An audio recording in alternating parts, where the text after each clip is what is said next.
Oi gente, tudo bem? Essa é a nossa live de perguntas e respostas de harmonização facial e eu sou a doutora Camila Scremin, sou especialista em harmonização facial e quero tirar todas as dúvidas de vocês. Então, se alguém não conseguiu mandar as perguntas, pode ir mandando durante a live, que assim que possível eu vou respondendo também. Se a gente não conseguir responder todas, que eu já acho que não vai, né, também semana que vem a gente marca outra live e assim a gente vai. Live tem bastante, tô com um projeto para fazer uma live por dia daqui a uns dias, então vamos que vamos, né? Então, bora lá, vamos começar com as dúvidas, né, que são realmente o foco da nossa live. Então, vamos ver a primeira aqui. Pode associar fios de PDO com NCTF para otimizar o resultado? Sim, pode. Assim, a gente tem que pensar que na aplicação do NCTF, a gente vai na intradermoterapia ou na mesoterapia, ou seja, bem superficial, né? Papulinhas bem superficiais. Já o fio vai em outra camada da pele, né? Ele vai no justadérmico ali, às vezes um pouquinho até mais para baixo, tá? Então, o que acontece? Como que é, vamos pensar assim, como que é a degradação do fio de PDO? A degradação do fio de PDO é através de hidrólise, né? Então, acontece um processo de hidrólise, atrai água e o fio de PDO começa a ser degradado. Então, tudo que atrai água não pode ser colocado junto com o fio de PDO. Então, por consequência, os preenchimentos de ácido hialurônico não podem ser colocados juntos com o fio de PDO. Mas quando eu falo juntos, é juntos assim, ó, juntos, tá? Quando eles são colocados em camadas diferentes da pele, mas no mesmo, na mesma região, não tem problema, tá? Então, é isso que tem que pensar. Então, vou colocar o fio de PDO na mesma camada do ácido hialurônico? Não, tá? Outras substâncias que não façam atração de água, não tem problema, podem ser usados juntos, tá bom? Próxima. Associação de bioestimulador com skin booster. No mesmo dia, ou primeiro um e depois o outro. Então, assim, ó, o bioestimulador do colágeno, ele tem que estar muito próximo à derme, tá? Para que ele consiga fazer a sua melhor performance de ativação do fibroblasto e maior produção de colágeno. Então, a aplicação dele é justadérmico, né? A melhor aplicação seria justadérmico, para que ele raspe ali bem a camadinha da pele, que é a derme, onde está o fibroblasto, para fazer a ativação dele, tá? E o Skin Booster, a aplicação dele também é justadérmico, um pouquinho mais inferior, né, talvez, do que justadérmico, um pouquinho mais para baixo do que justadérmico, mas muito perto, né, para atrair água, hidratar a pele, passar essas moléculas de água para a derme, que vai passar para a epiderme e mostrar uma pele melhor. Então, eu não gosto de fazer os dois juntos, tá? Eu gosto de fazer o bioestimulador do colágeno, 15 dias depois faço o Skin Booster, tá?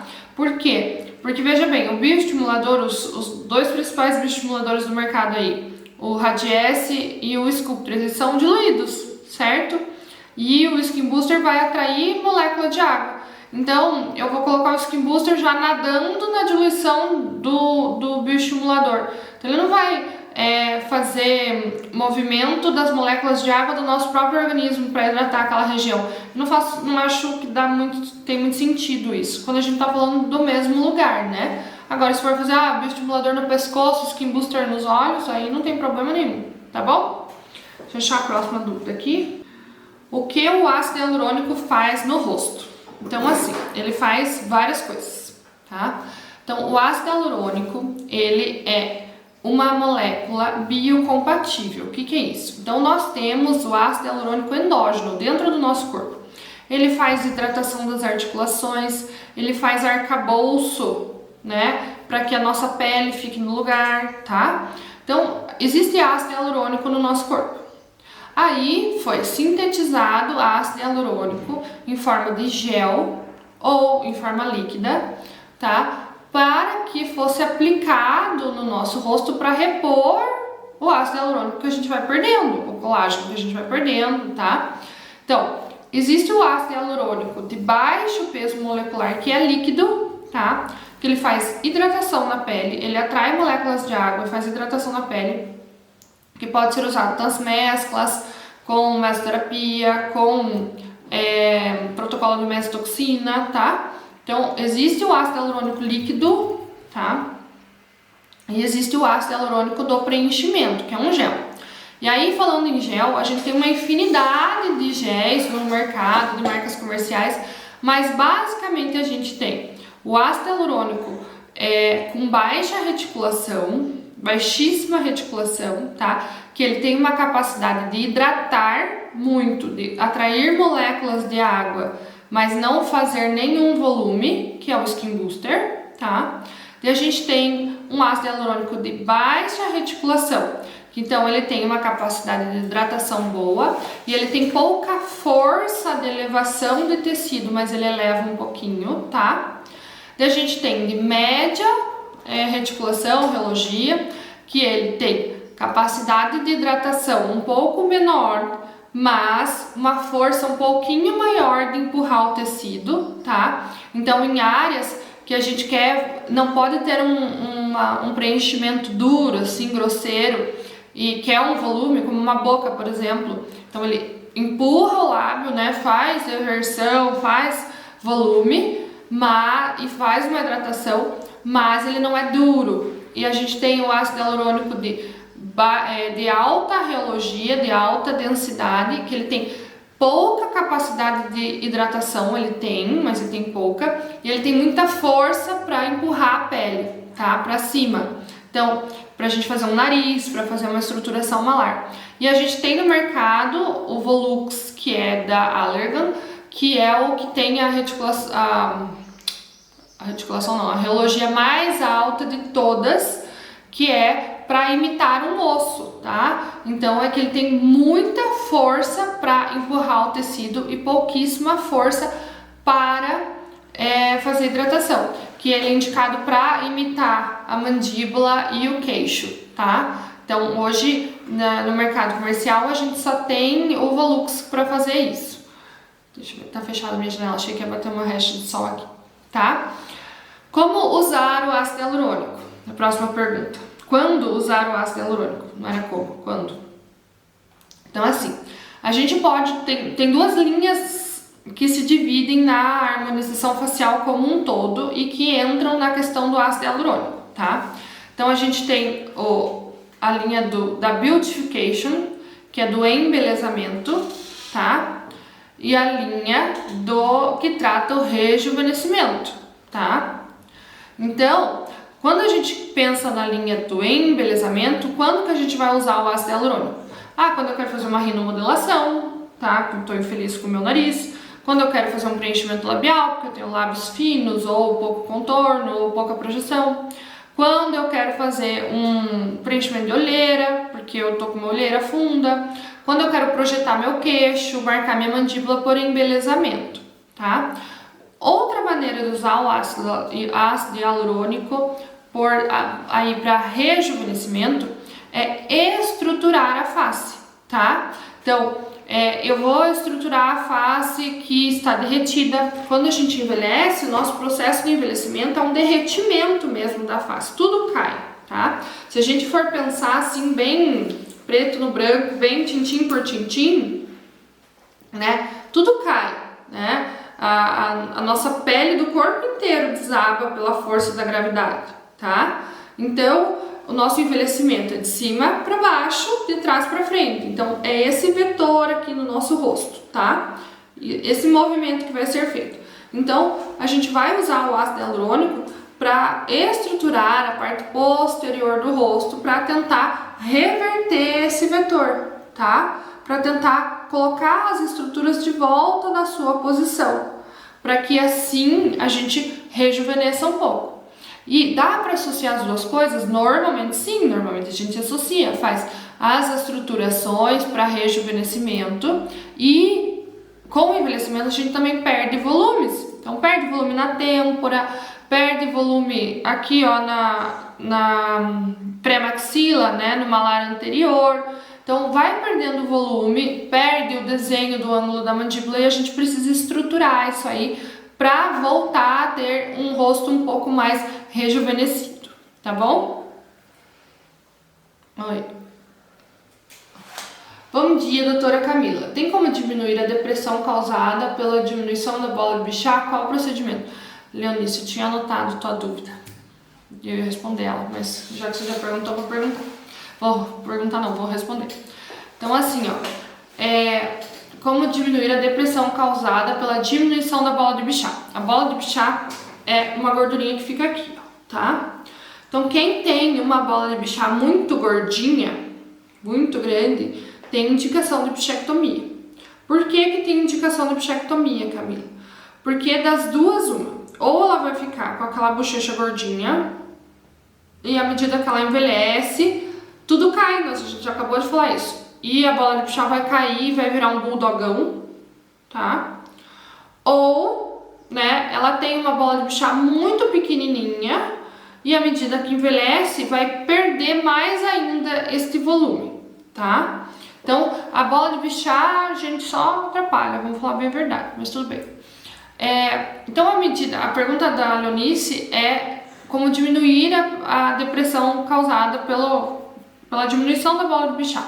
Então, a gente pode, primeiro tem que analisar esse rosto, porque provavelmente se tem uma depressão aqui, tem um volume próximo. Tem que entender se esse volume não caiu aqui dessa região posterior da face, e não é a depressão que você está enxergando, na verdade é o volume, e você tem que repor esse volume no lugar, tá? E tem muita gente que tem um afundamento aqui, e a gente preenche, tá? Faz um preenchimento realmente. Só que daí, se a gente for falar nos ácidos hialurônicos que a gente falou numas dúvidas atrás, tem que cuidar, porque essa área é bem móvel, bem molinha, tem que fazer com ácido hialurônico de baixa ou média reologia para que consiga ficar bem natural, tá? Outra maneira é com bioestimulador de colágeno, seja fio ou seja injetável. Investir na pele daquela região para que ela fique mais firme e não faça um afundamento assim, né? Não fique uma depressão, tá bom? Então, mas assim, normalmente um rosto que tem essa depressão da bola de Bichat, ele tá com muitas características de envelhecimento, tá?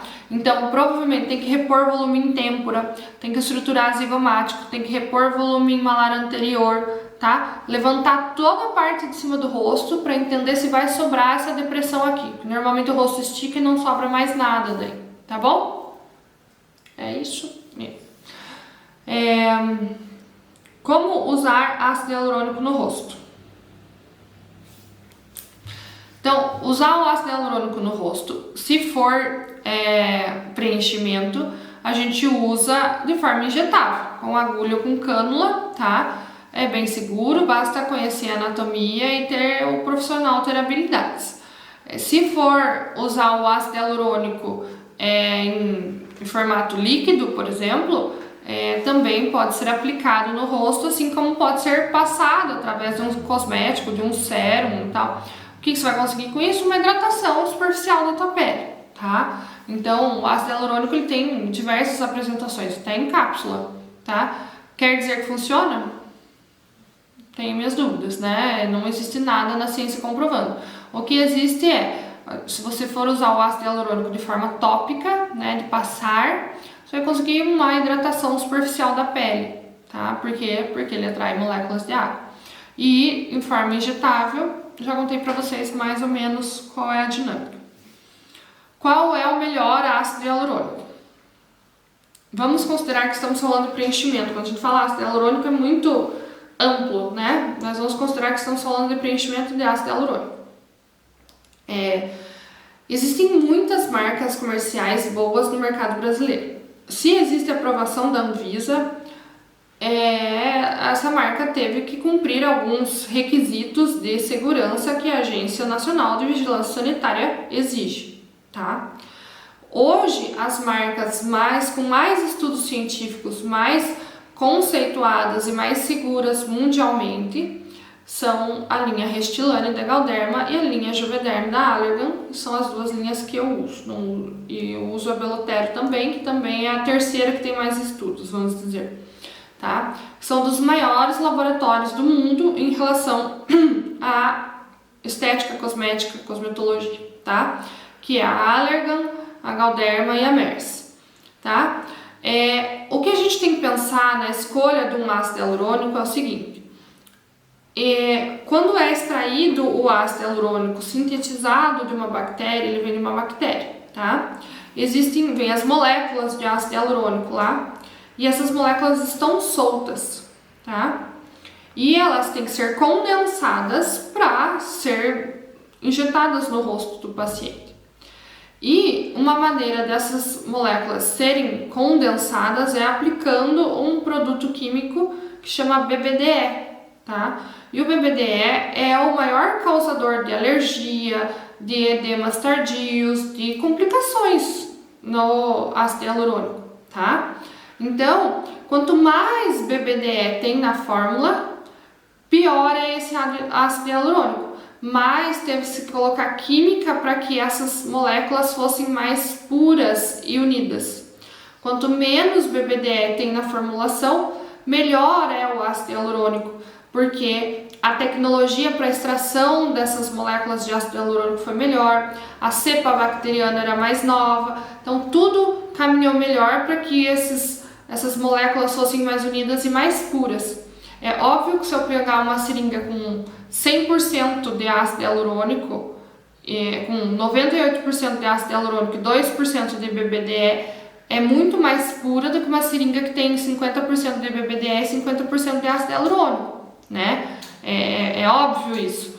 Então, o que a gente precisa saber é isso: quanto mais BBDE, menos puro é esse ácido hialurônico e mais chances de intercorrências tem. Então, existem marcas comerciais no Brasil com muito BBDE, com quase a totalidade de BBDE, com mais da metade de BBDE, tá? Então, isso é uma coisa para o profissional pensar na hora de escolher o seu material, né? Não pensar lá só na quanto custa a caixinha, tá?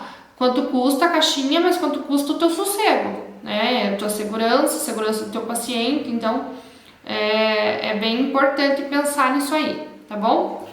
No Instagram, a Bruna perguntou: olá, você recomenda o Ultraformer? O Ultraformer, ele funciona muito bem, eu recomendo ele sim. O que é a questão do Ultraformer? Ele faz estímulo de colágeno bem profundo, tá? Então a gente tem que pensar na nossa pele em camadas, tá? Na nossa face em camadas. Então lá no fundinho, lá no fundo de tudo, a gente tem o esqueleto. Em cima do esqueleto nós vamos ter uma gordurinha, então nós vamos ter um músculo. Em cima do músculo, uma gordurinha e a pele, tá? Então essas são as camadas. Mas se a gente deixar a pele só lá em cima, ela escorrega, certo? Então, para prender esta pele lá no osso ou lá no músculo, para prender o músculo no osso e tudo mais, a gente tem ligamentos, tá? São cordões elásticos que prendem, que vão dando sustentação para tudo isso ficar no lugar. E tudo isso envelhece, afrouxa e tudo mais quando a gente vai ficando mais velho, tá? Para nossa tristeza. Então, assim, o Ultraformer, ele vai estimular colágeno bem profundo, lá próximo do osso, vai estimular essa inserção dos ligamentos, lá onde os ligamentos estão colados, tá? Então, ele vai deixar esse ligamento mais firme. E ele vai estimular o colágeno superficial? Vai, mas bem menos, tá? Da pele, ele vai estimular, mas muito, muito menos. Ele vai buscar uma melhora na flacidez facial ou da região que foi aplicado através da firmeza dos ligamentos, tá? O Ultraformer faz isso, o Fotona faz isso também, tá? E por isso que as pessoas fazem e não veem resultado. Muita gente se queixa, não vi resultado, mas tem resultado, gente. Não se engane, tem resultado. Porque tá fazendo lá na profundidade, não é uma coisa que você enxerga tanto. E é um procedimento que você está plantando para colher, tá? Você vai colher bons resultados no futuro, que o teu envelhecimento vai ser mais lento.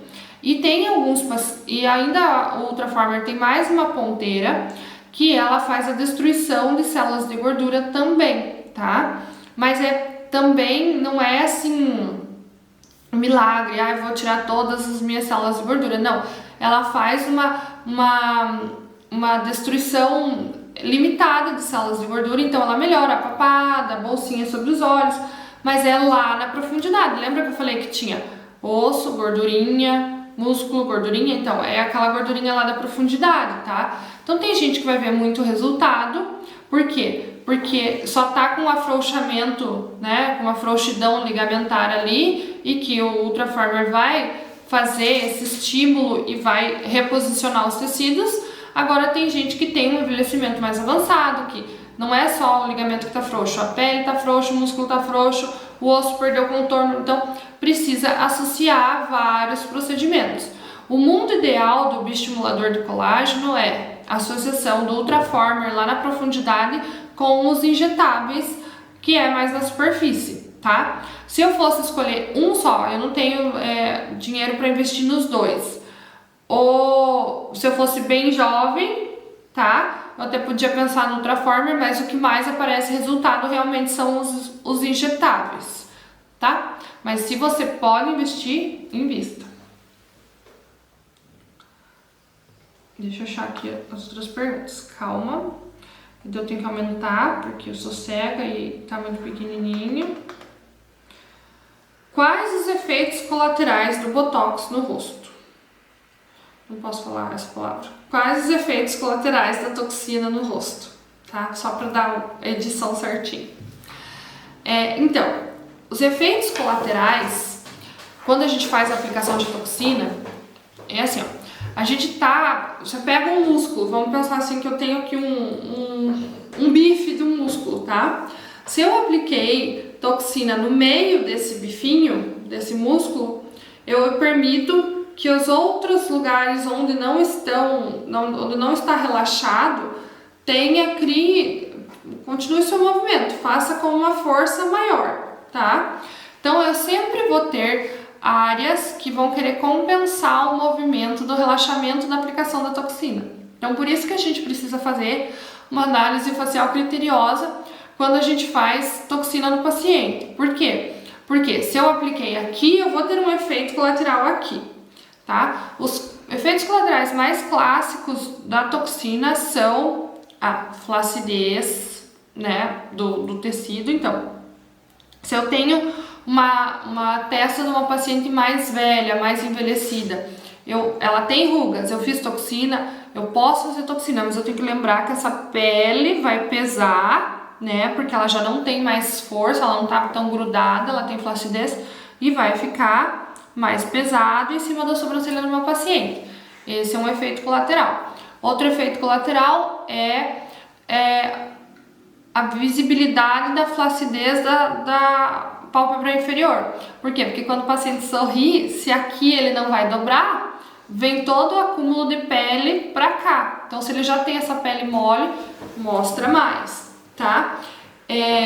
Mas existem efeitos colaterais positivos também, né? Não vamos falar só dos negativos.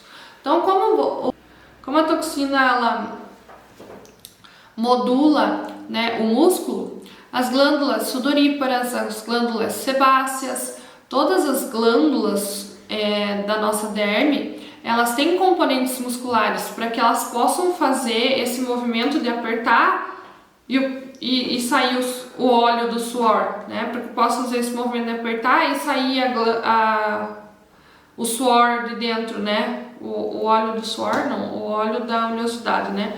Então, elas têm componentes musculares. Então, quando a gente faz toxina, tende a diminuir a oleosidade da pele, tende a diminuir o suor da pele, tá? Porque todas as atividades que são reguladas por músculo vão ficar mais suaves, mais sutis, tá bom? E fazendo toxina de tempo em tempo, também a gente tem um efeito colateral de que o nosso envelhecimento vai ser muito menor, porque não vamos fazer a quebra da pele, né? Então a gente está prevenindo da pele ficar quebrada. Vamos lá, próximo. Quantos dias para ver o resultado da toxina? Tá? Então assim, a gente tem várias toxinas no mercado brasileiro, tá? Várias marcas comerciais. Cada uma delas vai ter lá escrito na sua bula a média de tempo para responder ao organismo.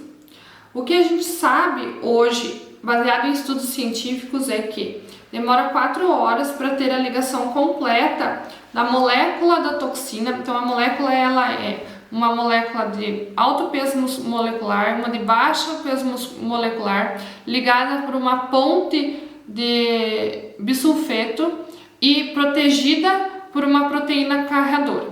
A hora que entra no organismo, essa proteína é quebrada, então solta a molécula. E daí, a molécula grande vai fazer uma coisa, a ponte vai fazer outra, e a molécula pequena é a que vai funcionar realmente para o relaxamento muscular, tá?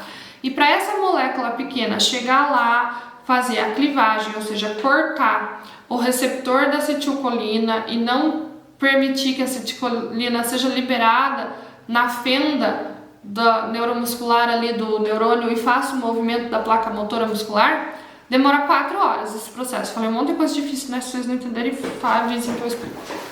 Então demora 4 horas esse processo, tá? Mas não é porque ela ligou lá que ela vai funcionar dali 4 horas, não é isso. Aí tem toda uma dinâmica do nosso organismo entender que o neurotransmissor que faz o movimento muscular não está mais funcionando. Tem moléculas livres de acetilcolina que ainda estão ali para fazer a função. Tem algumas fibras musculares que ainda têm alguma função, que ainda não estão, não acontece a ligação toda ao mesmo tempo, tá? Então, mais ou menos de 2, 3, 5 dias para começar a fazer o efeito da toxina, tá? Efeito final em 15 dias. Como isso, Camila? Então, dali 2, 3, 5 dias que você aplicou, você vai querer fazer um movimento, vou erguer minha sobrancelha, por exemplo. Não vai, sabe? Não vai, isso fica difícil de ir, tá? E você pensa, meu Deus, o que eu fui fazer com o meu dinheiro? Por que eu fiz isso comigo? Porque a sensação não é agradável. Mas aí, mais 2 dias, isso já se estabiliza, tá? E você nem percebe que você fez o movimento e não fez. Porque o teu organismo, o teu cérebro já entende que aquilo é normal, tá? Vamos responder a pergunta do André. Bom dia, doutora, adoro esse canal. Doutora, sobre fios de sustentação. Afinal, fazer ou não fazer? Pois fui em uma doutora que dá aula de Hoff e me disse que fio de sustentação é gastar dinheiro, pois eu queria fazer. Então assim, ó, o fio de tração, seja ele polilático, PDO, italiano, o que for, ele tem um efeito de tração que eu chamo de Cinderela, tá? O que acontece isso? A Cinderela não foi lá no baile e na meia-noite ela teve que ir embora correndo porque a mágica ia acabar? É mais ou menos o efeito do fio de tração, tá? Então o paciente faz e sai daqui todo esticado. Mas tem o peso da gravidade, o peso da face, tudo isso que vai ter uma acomodação. E esse esticado vai durar pouco tempo. Por quê? Porque os fios não são permanentes. Então começa a acontecer a degradação do fio e ele começa a ser degradado justamente por essas espículas, justamente por essas garrinhas que fazem a tração. Então dura pouco tempo o tempo de tração. Outra coisa importante sobre os fios de tração também é a indicação. Não adianta a gente pensar que ele é indicado para paciente com envelhecimento, tá? Com envelhecimento avançado. Não. É para uma flacidez pequena, leve, moderada no máximo, tá? Então, se tem um pouquinho de flacidez, um pouquinho de desabamento, você é o paciente ideal para fio, tá? Ele não vai nunca substituir uma cirurgia plástica. Então, não pode ir com esse intuito, tá bom? Eu gosto muito de fio, eu faço muito fio de tração, mas tem que ser bem indicado, tá? Mais uma pergunta. Doutora, semana que vem vou fazer preenchimento no bigode chinês, preenchimento com agulha, é o mesmo efeito da cânula? A única diferença é que a cânula não vai perfurar os vasos? Não é o mesmo efeito. Na verdade é assim, ó. Se a gente for pensar na região do bigode chinês, eu gosto de dividir ela em 2 regiões, tá? Então, bem aqui do ladinho da asa do nariz, a gente tem a fossa canina, tá? Que já é uma região, deixa eu pegar o Zé. Bem aqui, ó. Do ladinho aqui da asa do nariz, a gente tem a fossa canina, que já é uma região funda por natureza no nosso esqueleto, tá? Por quê? Porque tem a raiz do dente canino, ele fica bem aqui e afunda o osso, tá? Então, tem essa parte aqui bem na asa do nariz e tem a quebra da pele né, da ruga do bigode chinês. Então, pra gente tratar aqui a fossa canina, o ideal é com agulha. Por quê? Porque a gente vai lá na profundidade do osso e faz uma torre de ácido hialurônico para elevar, né, esse tecido, tá? Faz uma torre mesmo. Pensa na torre Eiffel, faz uma torre. Eu tenho uma torre Eiffel aqui, ó, que é meu efeito. Então você faz essa torre para ela empurrar o tecido para cima, tá? Então essa região é melhor tratar com agulha. A grande extensão do bigode chinês, eu gosto de tratar com cânula. Por quê? Porque é muito mais seguro. Porque bem aqui passa a artéria facial, que pode fazer uma necrose no rosto inteiro, que pode até causar cegueira, tá? Mas existem pacientes que não tem o afundamento do bigode chinês, tem a ruga do bigode chinês, só a quebra da pele. Nesses pacientes eu gosto de usar Blenching Technique, que é uma técnica diferente de aplicação de preenchimento, com um preenchimento específico da MERS, tá? E aí é com agulha. Então, tem tudo isso. Então, precisa entender tudo isso. Então, acho que eu vou responder aqui a próxima. Quanto tempo dura a aplicação de toxina no rosto? Então, assim, gente, essa pergunta é pergunta de $1 milhão, hein? Olha, a toxina em bula está escrito nas principais toxinas. Gente, sou professora disso, tá? Então, das principais toxinas do mercado, aquela que começa com B, super famosa, tá? Duração 3 a 4 meses, tá? Então, quando você vê por aí esse povo dessas coisas assim que a gente vê, promoção de toxina dura 8 meses. Gente, ninguém me contou dessa toxina aí não, tá? Não existe isso. Por quê? Porque entra a molécula, lembra que eu falei lá da molécula bonitinha, com a proteína e tudo mais? Ela entra no nosso organismo. Quando ela entra, o nosso sistema de defesa fala, uai, entrou alguém aqui estranho. Vamos produzir um anticorpo para defender o nosso corpo, um guerreiro, para matar esse pessoal estranho aí que entrou no nosso território, tá? Então o organismo vai produzir um anticorpo para que fique pronto lá no campo de batalha para destruir essa toxina. Ele não vai ter necessidade de usar esse anticorpo porque a gente não vai fazer uma aplicação nova, fez uma aplicação, fez. Então ele destrói esse anticorpo, tá? Mas esse processo entre ele fazer o anticorpo estar preparado, ele entender que não vai ser usado e destruir, dura em torno de 90 dias, tá? E aí, a gente dá 3 meses, tá? Então, nesse sentido, a gente teve produção de anticorpos que vai destruir aquelas toxinas que ficaram livres, sem grudar no músculo, tá? Então, a gente já destruiu um tanto de toxina. Daí tem outra situação. Então, a molécula que grudou lá no músculo e que cortou a recepção da liberação da acetilcolina. O nosso organismo é muito inteligente, é uma máquina que funciona direitinho, ele vai pensar, meu Deus, o músculo da testa da Camila não está funcionando, eu tenho que dar um jeito de fazer ele funcionar. Vou mandar mais energia lá e vou fazer ele criar umas ramificações ali para que eu consiga mandar minha mensagem para ele funcionar. Então, acontece brotamento de neurônios, tá? E existe uma nova colonização de fibras neuronais nesse músculo, fazendo com que a toxina pare de agir, porque nessas fibras novas, nesses brotos novos, não tem toxina, tá? Além disso, também existe o tempo dessa molécula ser eliminada do organismo, tá? Então, de fazer lá um pacotinho com ela e jogar lá fora, tá? Então, o que a gente observa e que a ciência respalda e que a bula do medicamento, do produto fala? Que nós temos um efeito máximo da toxina entre 30 e 45 dias. A partir desses dias, gradualmente, pouquinho a pouquinho, você vai retomar os seus movimentos musculares. Em algumas regiões onde o brotamento neuronal é mais forte, ou seja, regiões que você faz mais movimento antigamente, antes de fazer a toxina, regiões onde você tem o metabolismo mais acelerado, você vai retomar a musculatura antes, o movimento muscular antes. Em regiões onde você tem metabolismo mais rápido, vai parar, vai voltar a movimentar antes. Em regiões de metabolismo mais lento, vai demorar mais para voltar, tá? Então, não quer dizer que 3, 4 meses você está sem nada de toxina. Provavelmente você ainda tem efeito em alguns músculos, tá? Mas quase todo ele já passou, tá bom? Duração da toxina em bula 3, 4 meses. Quem dura mais é sortudo, né?